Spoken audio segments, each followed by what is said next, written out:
Hello, and this is my video, Skellycord, and my latest and very creative invention is called the sports air filter.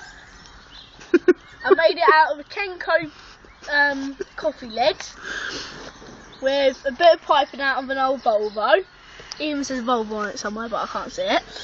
And an old sports exhaust. And then a Jubilee clip. That's how you do that. And then if you come to the back here, it's got a very cool number plate. Actually, it's got a plate light.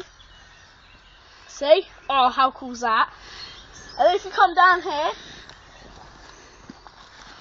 brilliant Skellycord exhaust. Always good.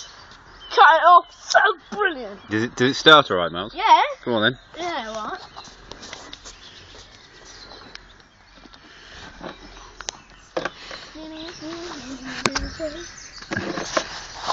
Oh yeah, it doesn't move. It's like it's on cold.